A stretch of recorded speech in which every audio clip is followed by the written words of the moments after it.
Namaste and welcome. My name is Ariella Halevi. I am a master healer at Soul Centered, and I wanted to continue our conversation today about anxiety and fear. There's so much of it, so it's a really big conversation. And in this video, we're going to talk about the sadness that happens when we miss our opportunity to connect to spirit because our anxiety is too big. And FYI, your anxiety is never too big. So let's dive in. In our first video, we talked more about how to really heal, serve, give, and transform your anxiety to become that butterfly from the cocoon, right? In the second video, we talked more about being that phoenix rising from the ashes, and the ashes being the anxiety and getting to that root cause of the anxiety. In this video, we're really going to focus on ways in which we can move forward on a daily basis to live from a place of joy and from intuition and guidance and place of spirit.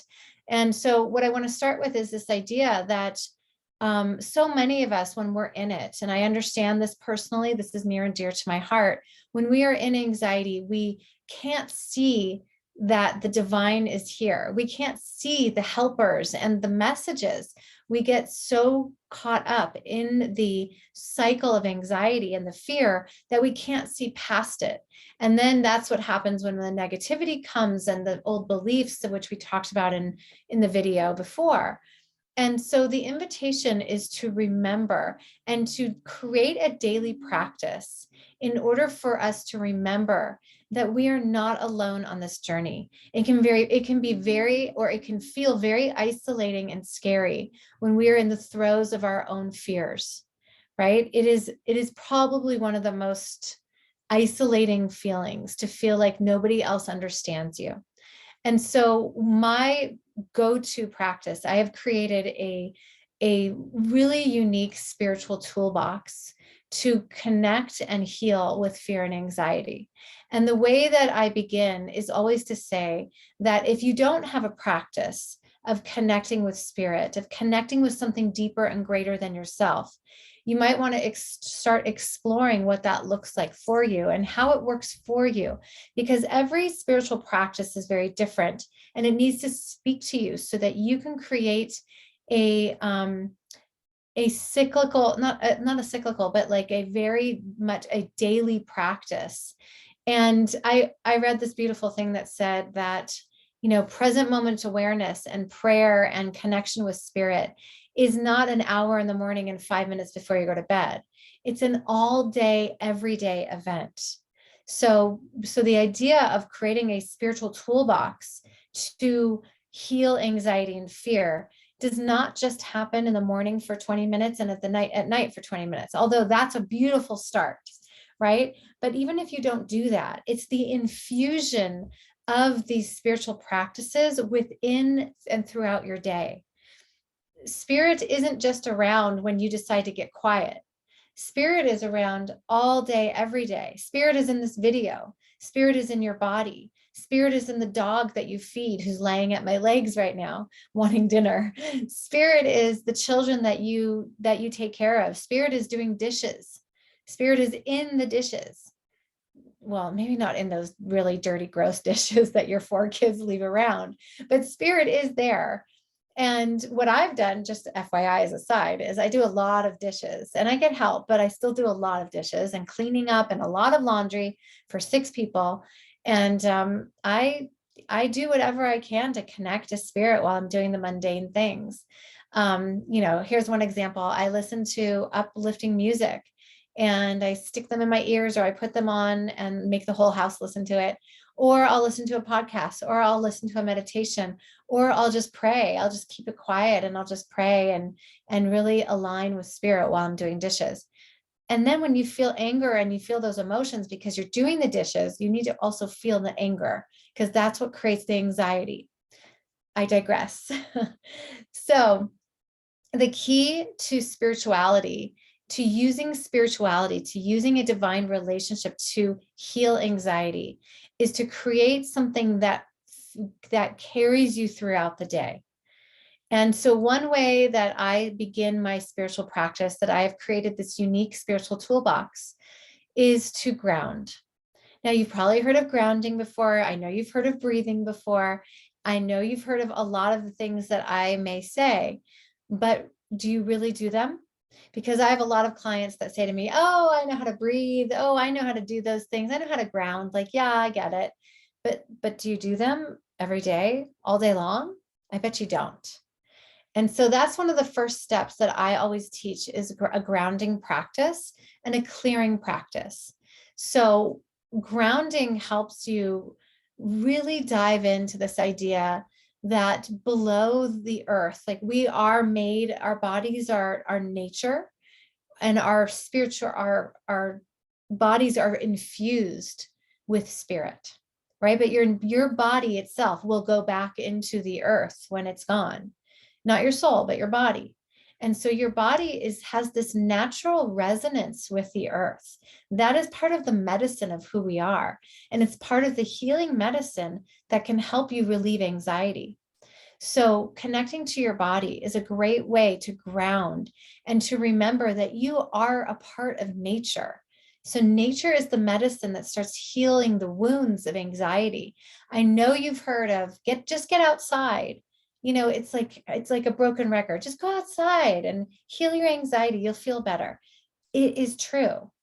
But be really proactive about it and conscious and present about where you put your feet, like which ground you put them on. If you don't have nature right outside near you, can you go to a spot? Can you find somewhere in nature, somewhere in your backyard, somewhere in a park nearby that makes you feel like, oh, I can ground? This is the first step.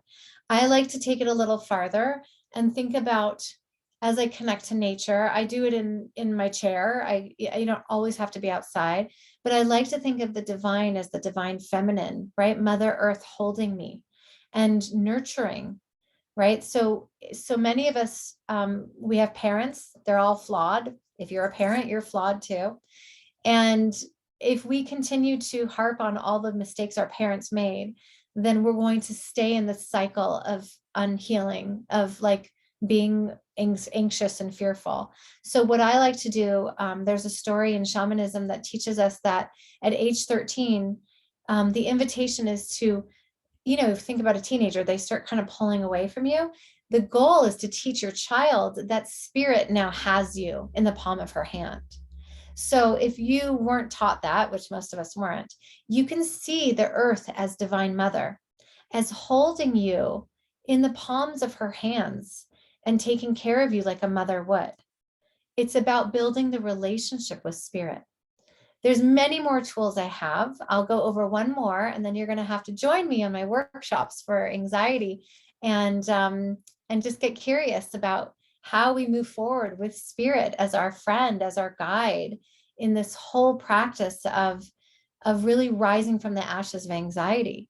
But one other tool I'll give you is the conscious breath work practice. We breathe, but we don't really know we're breathing. And for many of us, when we're anxious, the first thing that I lose is my breath. And so I have created a morning practice of breath work. And there's different ways to do it. And just do it, right? Look on YouTube, look under breath. I particularly like box breathing. I also love circle breathing. If you know Wim Hof breathing, I do that often. But creating the space and time to really dive into your conscious tools will help you on your path to releasing anxiety. And to most of all, remember that you are not alone. I always think of Archangel Michael because he is like a healer. He's such a calming presence. And I think of his big white wings around us, just holding us collectively right now to help us to know that we are always taken care of. We have to build that relationship with spirit. So it's about grounding and breathing and aligning with spirit and feeling your fears, right? Acknowledging them, letting them out. We talked about that in the first video, letting them out, really feeling your emotions, because those emotions block the pathway to the divine. If you want to connect to the divine, you have to go through your emotions. And where do your emotions lie? Not in your head. They lie in your body. So connecting to your body in a way that is non-exercise related. Yes, jogging feels amazing. Yes, get it out through exercise. But is there some way to move your body that allows you to intentionally connect to the spirit within? And so those are just some hints that I like to drop in order to entice you to start really, really focusing on spirit as part of your divine body. I'll end with just one more visual. In Judaism, we eat challah bread, the braided bread. It's 3 little braids on Friday night to welcome in the Sabbath bride. And so what is this challah Kabbalistically? It is body, spirit, and soul.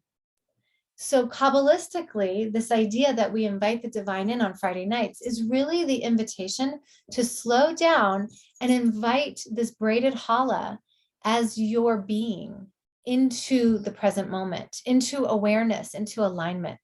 So remember, body, spirit, and soul. You can't have one without the other. They're all related and connected. And so my prayer for all of us is that we can come in to our body, to the spirit, and to our souls in order to release and start down that path of rising from the ashes of anxiety. Namaste.